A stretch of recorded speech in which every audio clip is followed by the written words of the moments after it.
say hello. Okay, applaud Peng. That was nice. Yeah. Okay, come have a seat. You probably know your bio better than I do, but I don't want you to be humble. Thank you very much. I'll just, for those of you who aren't at all familiar with Peng, aside from running a VC fund, he is an entrepreneur who has had, correct me if I'm wrong, not one, not two, but three unicorns. Two. Okay. Who's counting? But the one that's cool is he's the founder of what became Match.com. So we're going to talk a lot about that for those of you who are on dating apps. Peng, do you want to grab the microphone? But how else would you introduce yourself? What are the other key things that you'd like to point out for us? How I think about myself is someone that looks for back. I should be able to do that. I'm an engineer. The way I describe myself is someone who looks for ridiculous states of the world that are fixable by some level of technology. So I am an engineer in heart. I build things. Yeah. And the way I look at the world is through an engineer's lens, about fixing things that are fixable with engineering. And sometimes I wander into domains which are not quite fixable with engineering, politics and social sciences and stuff like that. And to me, that's also interesting because the conversations I have with economists, I bring my engineering design kind of mindset to the problem, whereas they come at it from their disciplines. And then it brings different perspectives to some of these disciplines that are non-engineering disciplines by nature. Okay, so this is a highly qualified person for a discussion that we're going to have about the perils and hopefully the opportunities of AI. I'm going to try to terrify you. I'm going to try to make you very, very optimistic. But also, we're going to get into sort of the philosophical elements of AI and what we should all be thinking about it. But before that, could you just help us understand a little bit how you arrived at who you are today? In other words, you grew up in Lee Kuan Yew's Singapore, So the nice thing about growing up in Singapore is they make you study hard. And crew is directing you to. If anyone has problems hearing me, just wave at me manly. I'll assume I need to speak up. So you learn how to work hard, and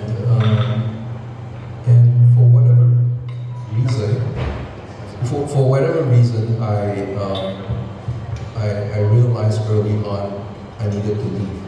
Right? So my mind is not forever framed in this sort of chase for grades and stuff. And I left Singapore early after the army and went to the US and spent 18 years in the US from school to So that bicultural sort of set of experience is really defined me. But in the US this is very common. It's the immigrant tech people kind of experience. You went to the US to study at university. Yes. What was your first degree? My first degree was double E in Texas, and then the second degree was computer science. Did you do that right away? Yes, I didn't have a great degree. So I took 4 years to finish my bachelor's and master's, and then I went on to work. Yeah, and when was the first venture? The first I joined startups right from the get-go, but the first company I started was Electric Classifieds, which spun out Match.com. Yeah. That started in 94, 95. How long after you graduated? About 5 years. Okay. So it's fair to say that you had made a decision to be in the US Yes, at that point. absolutely. You had a green card? I didn't go with a green card. I went as a student, but eventually I got a green card. Yeah, so your mindset at this point is there. You're in academia, 5 years in. So when you joined startups, did you already know that you were going to be a startup guy? I was very clear. My inspirations were Bill Gates and Steve Jobs. Yeah. Even at that time, they were already quite significant players in the market. So you could see, hey, geeks can actually build companies, right? So I was very motivated by that. Did you want to build a company? Yes, I was very clear I was going to do it. Yeah. So I would say about half of us in the valley knew way ahead of time we were going to build companies. Yeah. The other half stumbled into it and go, hey, this is fun. Yeah. Yeah. And so, okay, so let's get into Match.com. Actually, why don't we just sort of dive into something? I was reading last week about Renata Neighbor, who was the CEO of Tinder. I see you ones are nodding. I'm like, yeah, I know. And Tinder is owned by Match.com now? Yeah, it was a sort of a venture built by Match. Right. And so she resigned and has now started Nino, which is, so the explanation that I heard from her was that she found that Tinder was actually creating more problems than it was solving, and there were issues of loneliness, and it wasn't really doing a good job. And so she went to start Nino to use AI to develop a more compassionate relationship builder. And she calls it somewhat of a friend or a coach rather than a dating app. Is that fair to say? So I guess what I want to kind of use this as a case study to where you got to from with Match.com to where we are today, to where we're going to be in maybe 3, 4, 5 years. If you know me well enough and you've discussed Match with me long enough, you realize that I feel almost sort of apologetic for the whole industry, right? Because we built this thing where, if you think about it, it's actually highly biased against women for some reason. The whole industry, because if you think about the nature of dating, if you successfully match people, you lose your customer, right? So over time, the dating business has evolved away from long-term matching to effectively hookups. Right? And that's highly biased, frankly, against women, I think. If you think about how transactional it is, I like your face, maybe I'll talk to you. If I don't, I'll just swipe. Right? In the past, before these systems, guys would pay attention to women, right? And they don't know when the next woman that likes him is going to come, right? So they just pay attention to women and treat them properly and all that. Now, like them, swipe left, and keep going. So the dating world has become very, very transactional because of these systems, right? And I agree that something needs to be done about this. I think this actually can go into this transactional nature that LTV that we talked about earlier, right? Is the whole of the tech world is thinking about how to generate revenues very, very transactional, even in dating. So I think this will change over time because I'm a sci-fi guy, so let me say it in sci-fi terms. In the evolution of a sentient species, right? And we only know of one sentient species so far, there will be a point where that species develops a machine that is its peer. And we are in that window right now. We're developing machines that will effectively be our peers. And the evolution of that species after that point will be very, very different trajectory because of that. I don't want to get you midstream, but you said something super interesting in your interview, I think, Gita, about you are watching for the time when AI invents its own AI. Yes. Not an AI invented by people. Yes. And, okay, first of all, what is the danger? Why are you looking at that? Why do you find that a pivotal time? difference between AI built by human beings and AI built by AI is the speed of evolution. I think once AI can build AI, we can move very fast in evolving AI to much, much higher levels of intelligence. Right? So the difference of what our AIs built by AIs are going to do and what the AIs built by us are going to do is going to be magnitude, I think, over a short period of time. Is that something we should be worried about? Robots coming to kill us? Yeah, this is a difficult question. One of my the people I follow is Jeff Hawkins, and his most recent book is 1,000 Brains.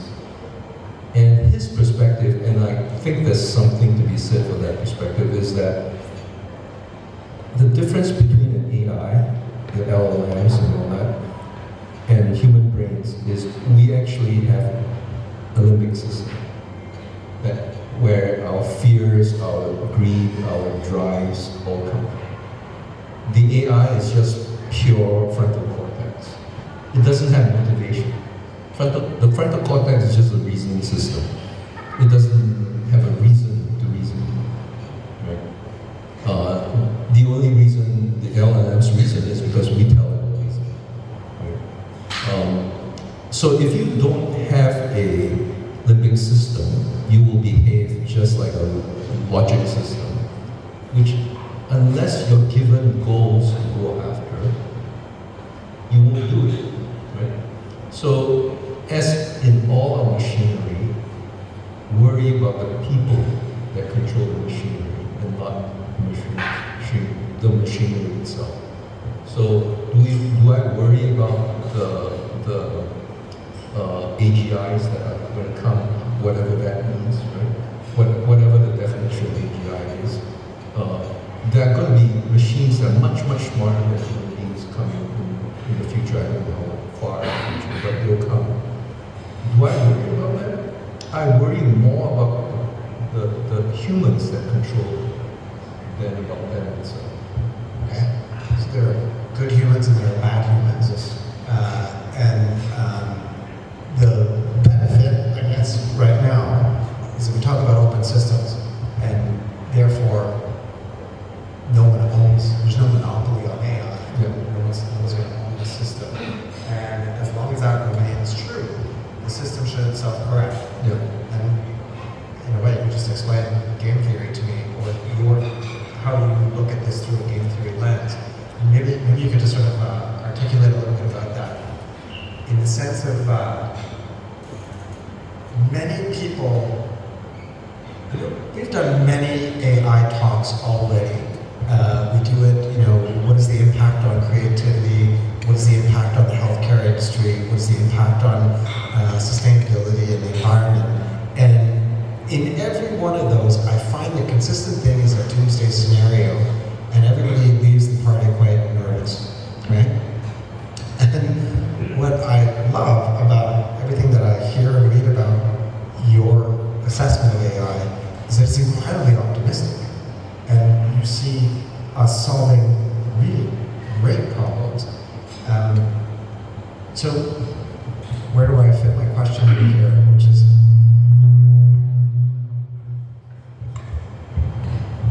they're coming.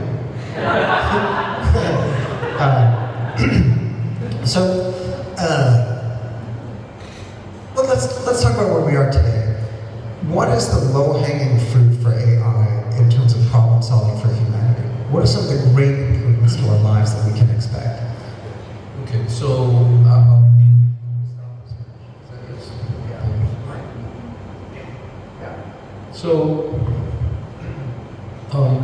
I think the thing that people miss most about AI is not the cheaper, faster, better stuff that AI does. All our machines do things faster, cheaper, better. That's why they're new technology, etc. Right? Efficiency, right? AI is about efficiency, but I think we miss the point.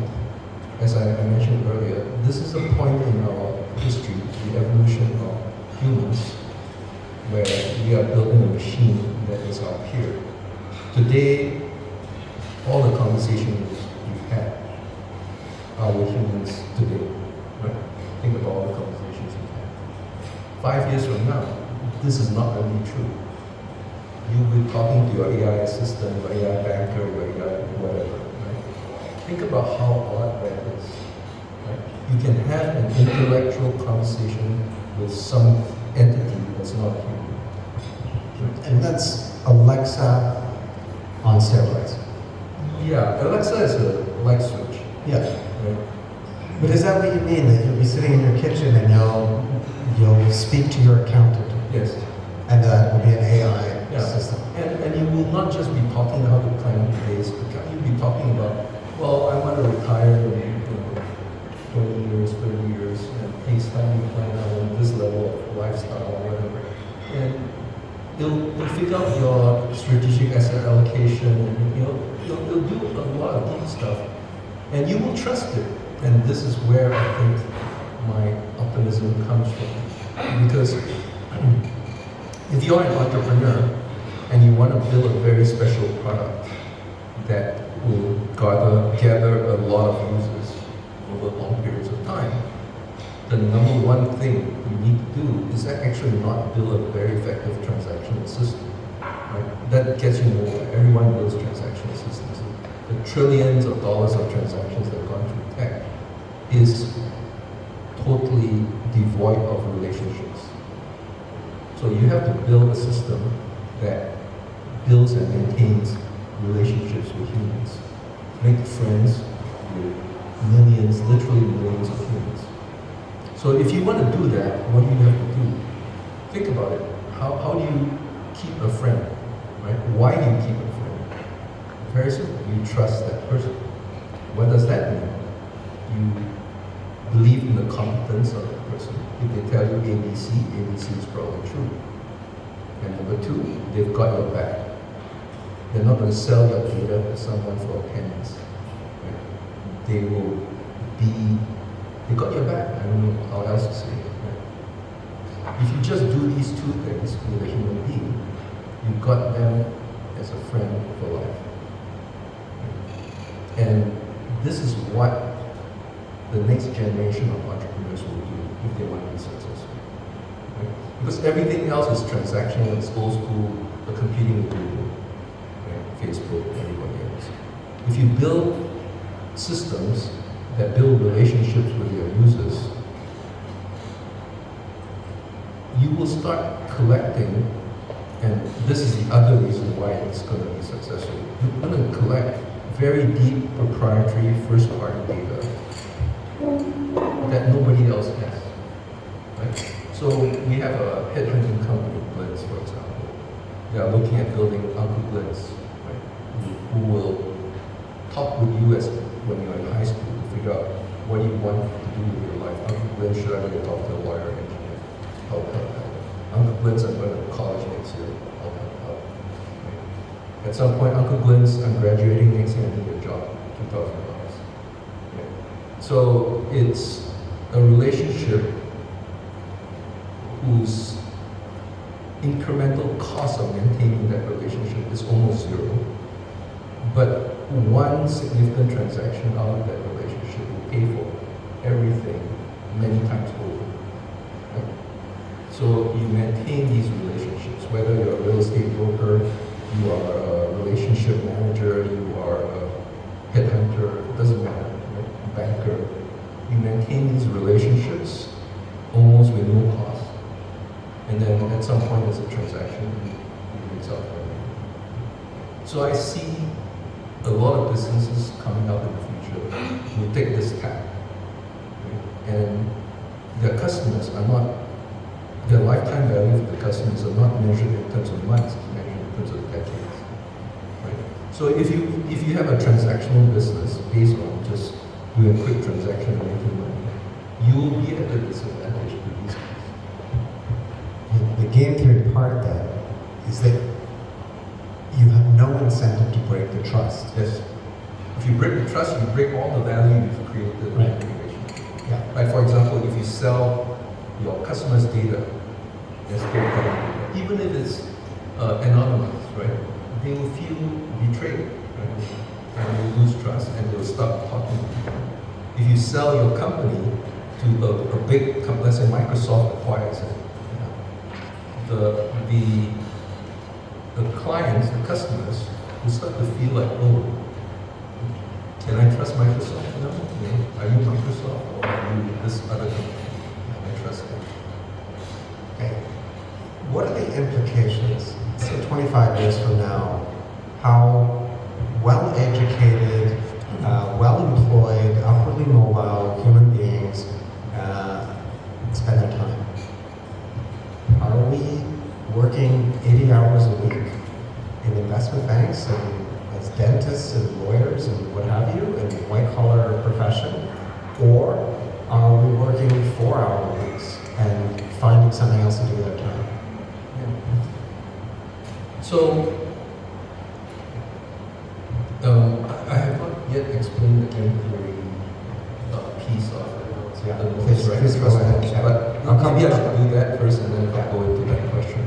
So, the world's going to be a better place theory is actually a game theory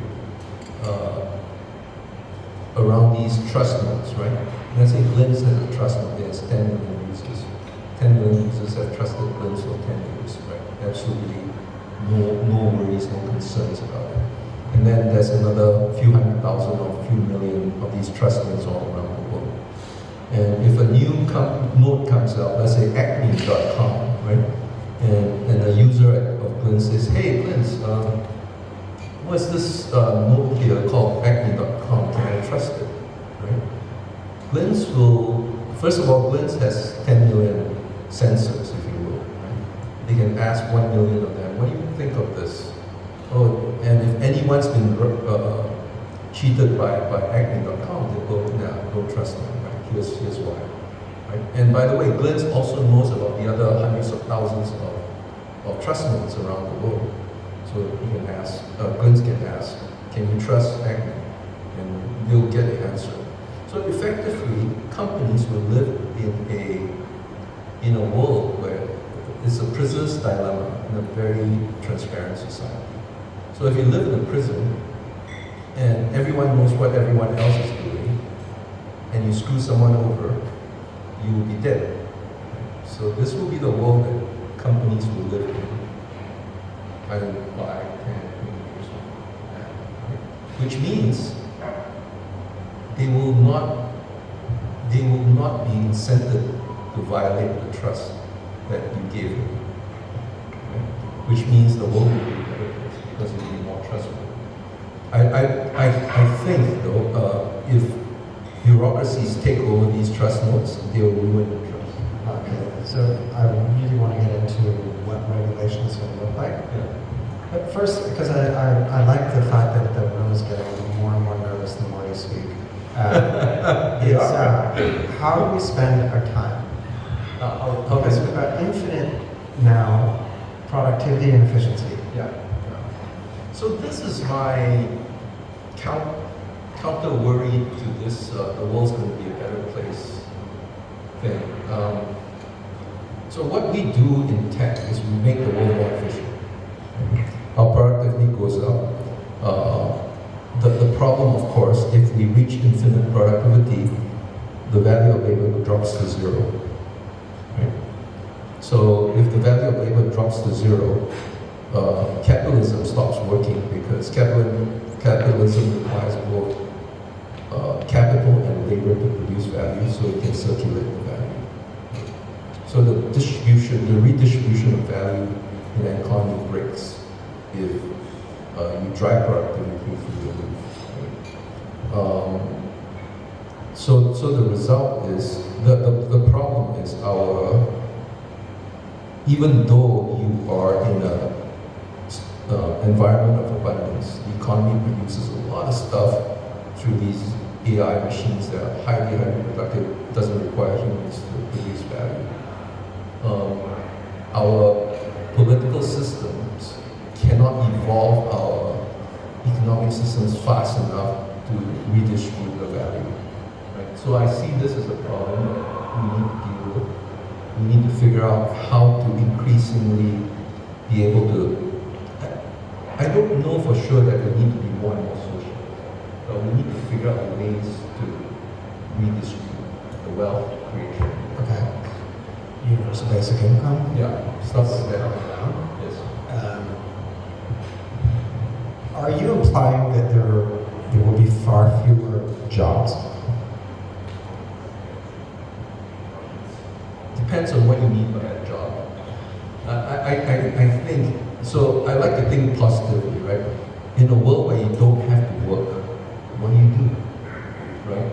And it's a very simple question, but it's a question that forces all of us to think about what is meaning in our lives. Right? So that's a good thing, right? Some of us will decide to go to Mars and we'll have a community that builds rocket ships and wants to go to Mars. Some of us will get together in our churches and worship our gods every day. Right? And some of us will do art and other things. So I think there'll be different groups of people that figure out their meaning and purpose in different ways. Yeah, as part of my kind of put my head into this topic today, I deliberately listened to AI-generated music while I was researching to see if I would come out any smarter or dumber. You can't tell the difference. I can't tell the difference. But okay, so it's impossible to know how we're going to spend our time. But you mentioned a few things. Capitalism, our government system, the way that we organize ourselves. Do you see an opportunity that we might rethink all of that? And that society might build itself around a different type of system? If we maybe look at it today, in the last, I don't know, few hundred years of advanced capitalism, I think we work to reduce the risk of poverty, reduce the risk that we will be without something that is, whether it's food, healthcare, education, a roof over our head, right? And so our parents invest in our education, we go to school, we get smarter, and then we take really horrible jobs so that we can de-risk everything. My hope, if you're right, is that you will no longer take that job and sit and, forgive me if you're an accountant or insurance salesperson, but you know what I mean, right? You won't have to do that job anymore. And then you can pursue things that you love. Yeah, I think that's what a society of abundance properly organized should bring us, right? But it will force you to think about what you really love. I have this conversation with founders all the time. You're born and you're dead. That's about 100 years, right? What is the meaning of all this stuff in between? There is no meaning except for the meaning you choose to create, right? And how many people live these 100 years without thinking what meaning to create, right? Because we're still in this survival mode, right? Because we don't have abundance. The challenge and the opportunity for when we have abundance is that you can actually sit down and go, the meaning of my life is to go live in 50 countries before I die, or to make a difference to a whole bunch of people by helping them be happier. Right? There's lots of ways to do things. Right? You can choose, but you also have to choose. Right? Otherwise, it's very clear your life has no meaning. And that's, I think, the stuff that we haven't quite figured out yet, because a lot of us just want to choose our purpose, our meaning. And the happiest people I meet are the ones that have purpose and meaning. Yeah. They know exactly what they're doing, and they know that it's doing something that's good for them. And you know, and frankly, I'm not even that religious to say, that's the right term, to say that you have to have impact. Right? You could have a hedonistic view of life that says, the purpose of my life is to experience it. And I'm fine with it. I'm just not so good with the purpose of life, there's no meaning. What kind of religious belief is that?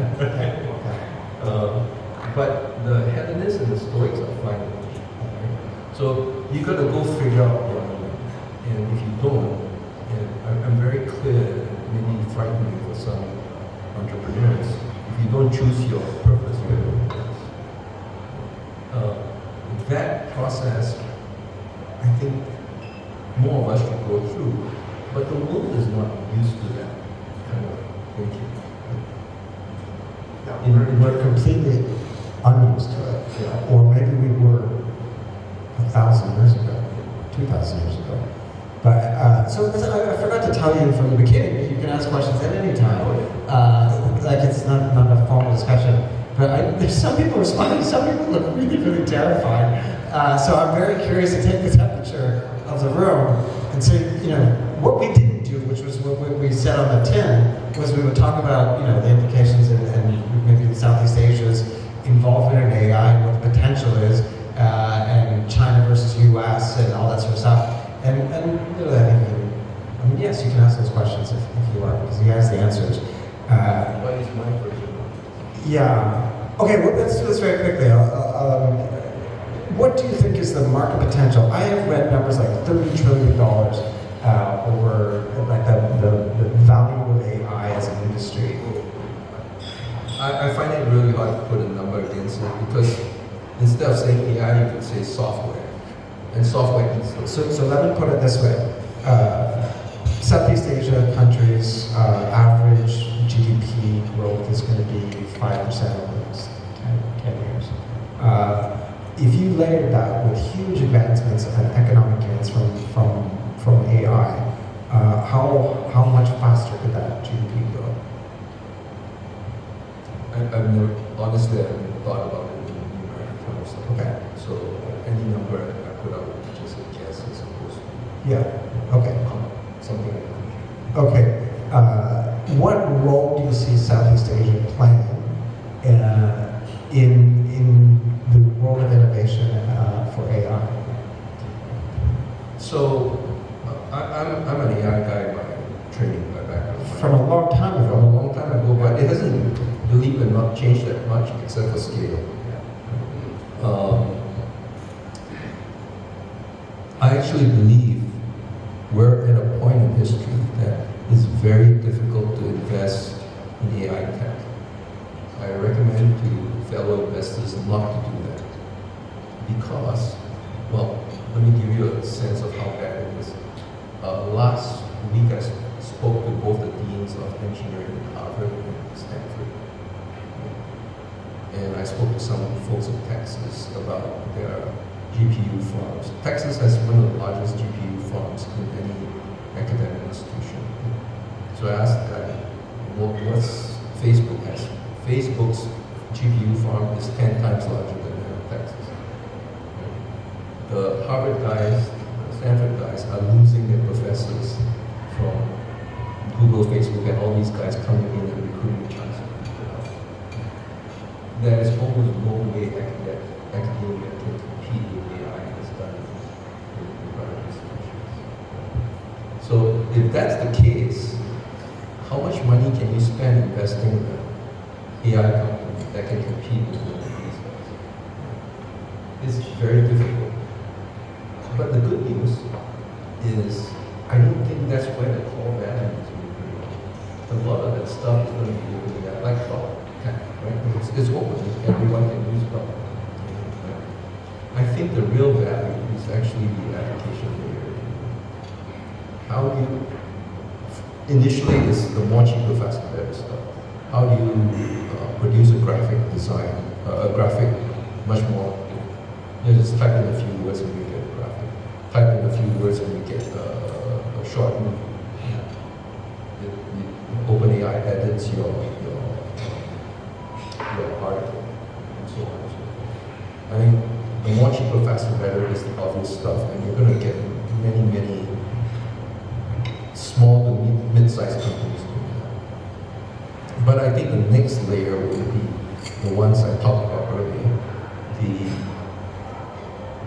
the entrepreneurs working on some vertical. It could be lending, it could be financial services, it could be HR, etc. and they build AIs to build relationships with their user base, and they start to build large user bases.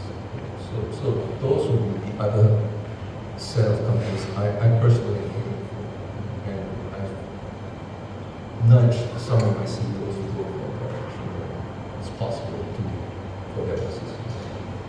Are you looking for companies that are going to disrupt incumbents in a big market? Disrupt. Incumbents in a big market. So the thing I wanted to do with you, because I asked Perplexity, and you all know what Perplexity is, and if you don't, you should. You will soon. Perplexity is a search engine that will tell you information rather than give you a bunch of links, and it's coming on the market as a challenger to Google. Many people have challenged Google and failed, but I don't know if you have an opinion on Perplexity, but it seems to be doing a good job. Anyway, I asked it if it was going to kill Google search, and it was very humble, and it said, not right away. But it did highlight that it is way, way more sophisticated and gives you much better information than just a bunch of pages of links to things that you have to go and find out and research. Is that a company that you would have invested in? So I pay less attention to the efficiency players, although they are complexities and efficiency players. Right? Okay. It does nothing with the right? It's basically Let me see. Running out of battery. Yeah. So Perplexity is just trying to give you a better search experience. So that to me is efficiency. Yes, it's important. Yes, there'll be multiple unicorns coming from the efficiency players all over the place. But the problem with that is it's a technology play, and there'll be another company that can build the technology just as good as we can. So and especially if you believe that we're going into a relationship world, the technology don't mean squat, right? Because somebody else can build technology that's similar to yours. So what, right?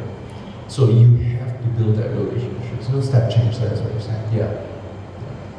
Well, when something is 10 times more productive, it's kind of a step change, but everyone can do it. That's the problem. So can I ask, is the evolution of things like Perplexity that it will provide you answers that are very individualized to who you are? Yes. It knows how Yes. it has come to know who you are. Over time, the smart Perplexity technology provider will start to realize that its value is not in being able to search, but it's being able to know who you are and give you answers that are appropriate to who you are. Right? So that gets into the relationship stuff, which is great. I don't know how Perplexity specifically is thinking about that. Right? If it's just thinking about you have a collection of data and I just want to make sure my response looks something at this and makes it relevant to this. Yeah, okay, but what about talking to me so you understand who I am? And every interaction, every search, you get to know me a lot better as a human being. And then you treat the answers. Now that is getting personalization space. And at that level, you can effectively show me things to buy, and I will gladly do it because you know me. So let's start to bring this to a bit of a close. All these wonderful things are possibly going to happen, and there are some major concerns that rogue agents, bad people, could do bad things. If you look at the world's attempt to regulate things in the past, and then you think about how the world is going to regulate AI. Okay, so I'll give you an example of a good and a bad. I think social media, we did not regulate social media very well, and we suffer the ills of it. Nuclear, we regulated extremely well, and so far so good. Yeah, and we also stopped using it. Yeah, okay. so we're not talking about nuclear war, but the world did recognize the need to cooperate on that level. Do you think the world needs a global body to regulate AI? If I look at the congressional hearings on the U.S. and global tech heads, right? Yeah. And I look at the kind of questions they ask, both recently and from like two, 3 years ago. I don't see how politicians have a great capacity to try and regulate even simple things like creating, let alone things as complex as AI.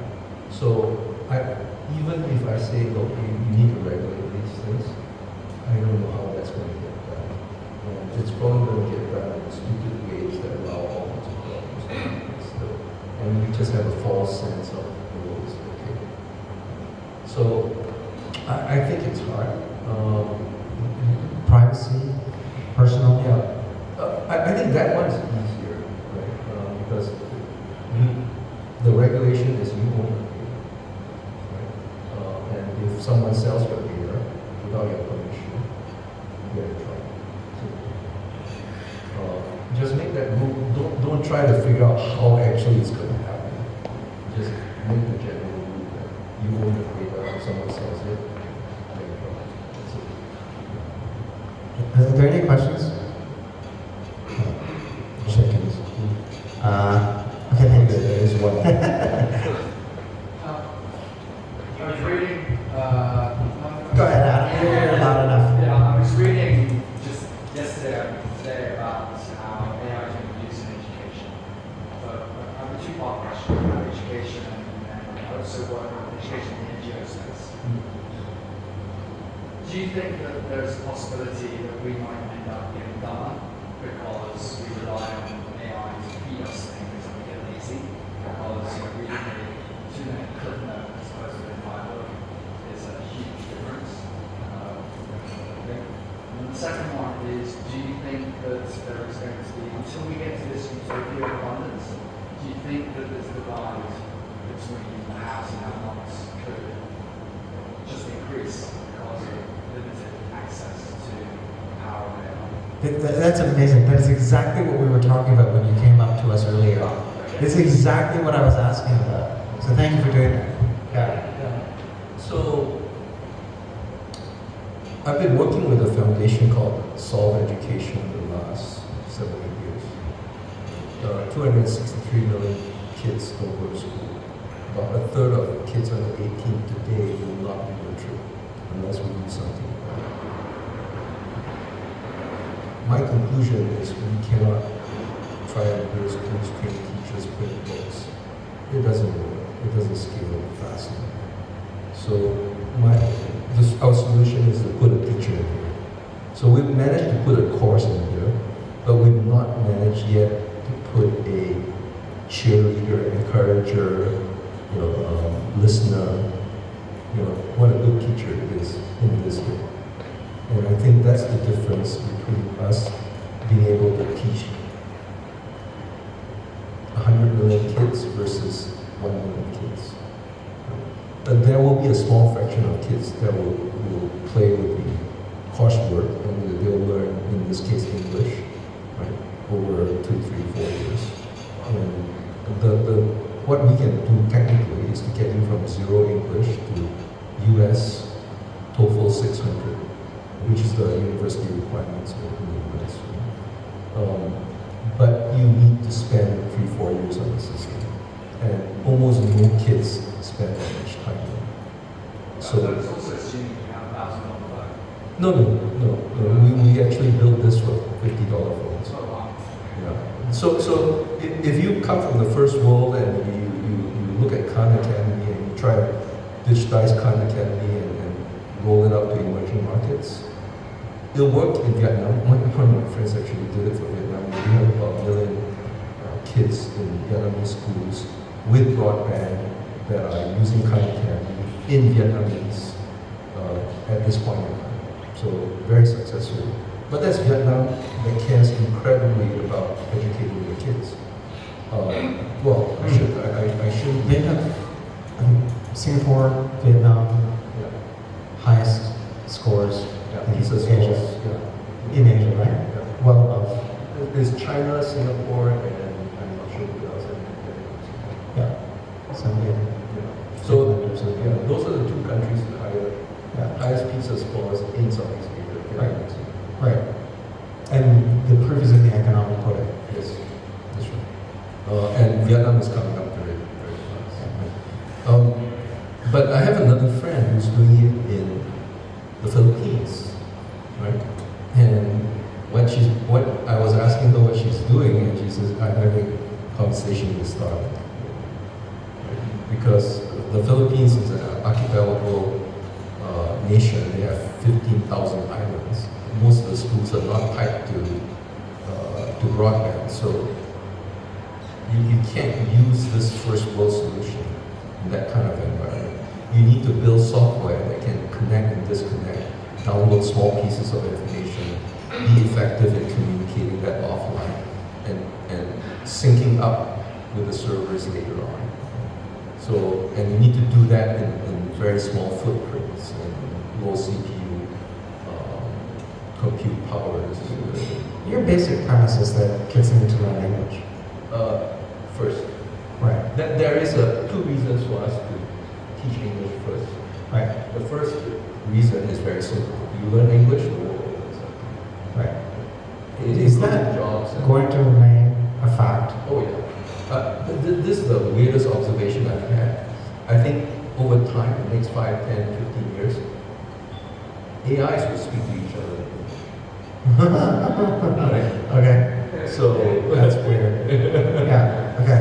That's super weird. Yeah. So I don't think we have a choice there. English is now It's gaining importance, not. it's that's like what you're a saying. winner takes all kind of marketplace thing. So the kids are going to learn English for that reason, but the other reason is we want to teach them a lot of other things about English. And the product matrix is going to be crazy to standardize on one language. We will have to do all these other languages and all these other things. So that It'll becomes, take about 2 seconds.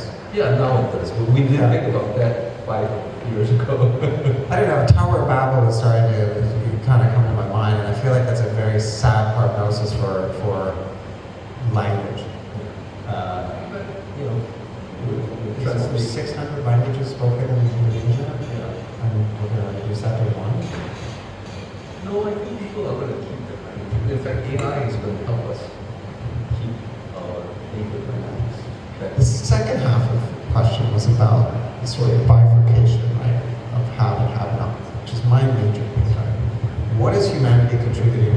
What is AI contributing to humanity in terms of providing for the most number of people? Yeah. How what do you see? I think, again, we underestimate AI in terms of what it can do when it starts building relationships. Like, if you build a relationship with a kid, and you encourage the kids to do things, to learn about the world, to learn English, to work hard in school, I think that's possible at some point in the near future. So that every kid has a personalized teacher. And that's just education. So I think and I hope we will reduce the kind of knowledge gap.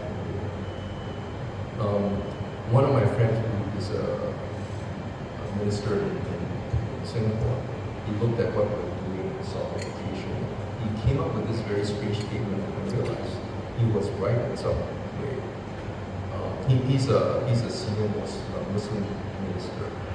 He said, "Oh, they're trying to solve terrorism," and it's quite true in the sense that if you look at how the madrasas recruit folks, it's and how they train them. It is basically to get you to stop thinking very deeply about stuff. Just learn a few things and that becomes your reality. Once you can start thinking critically, you break these cycles. And our goal is actually not to just teach you English, it's to teach you success skills, including critical thinking. That's a scary, scary thought. Okay, I want to wind up, but there's so many things I want to ask you about. I want to go into voting systems and elections, but let's do this because I know you're a massive nerd. Hopefully that's obvious by now. I mean that as a great compliment, but if give us your top 3 films that you should watch, like sci-fi films about the future. I don't know if you've seen Netflix's, but you probably read the books on the 3-body problem.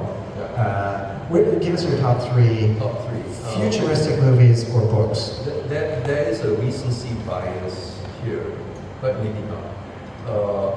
The first one would be Her, because it's a personal journey through technological singularity. The second one would be Dune, the book, I think, better than the movie. Oh, these are actually both written quite a long time ago. Her? I don't know when Her was. Okay, I just saw the movie. Dune I read in high school. Yeah, so that's Dune is 65. Oh wow. Okay. And it's a whole book. But it's my favorite book of all time. The third one, I don't know. I like Anne Leckie's Ancillary Justice because it paints a world where one consciousness can occupy thousands of bodies around the galaxy.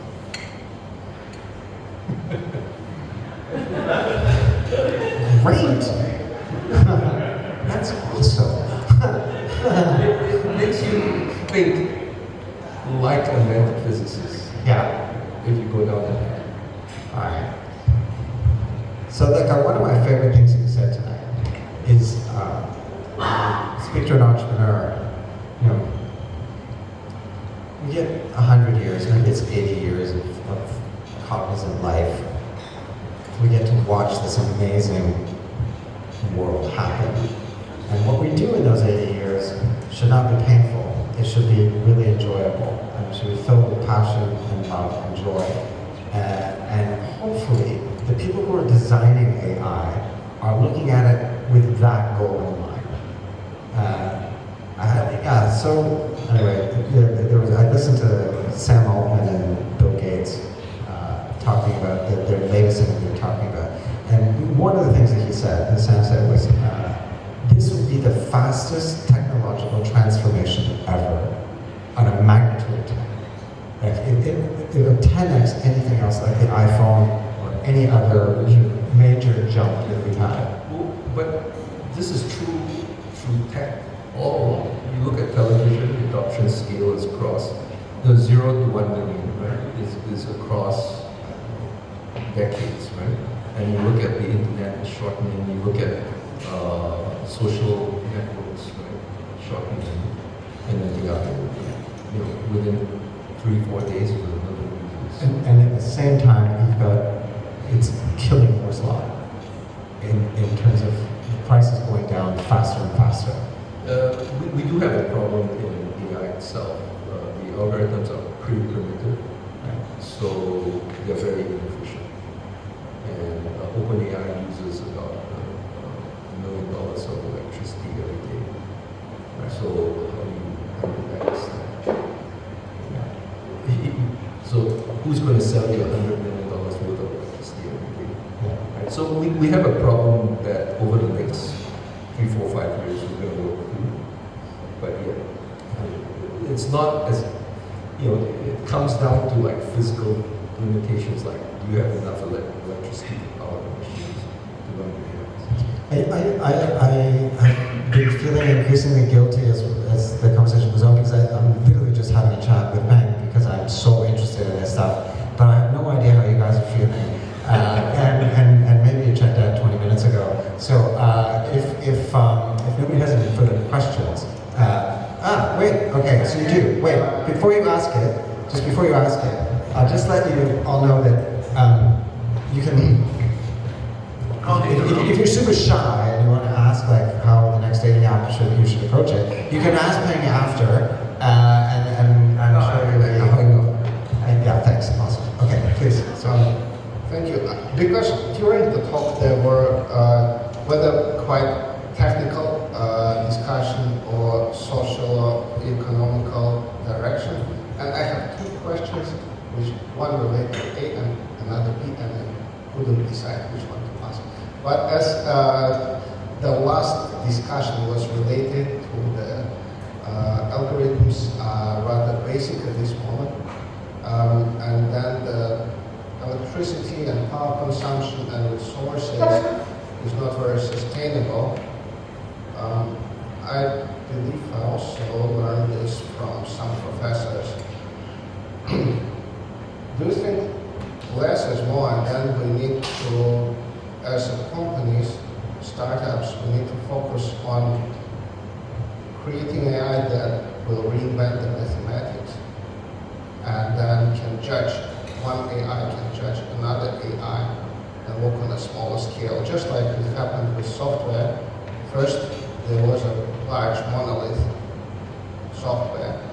Today in SaaS, we have micro apps which are API-based and they communicate fast using less resources.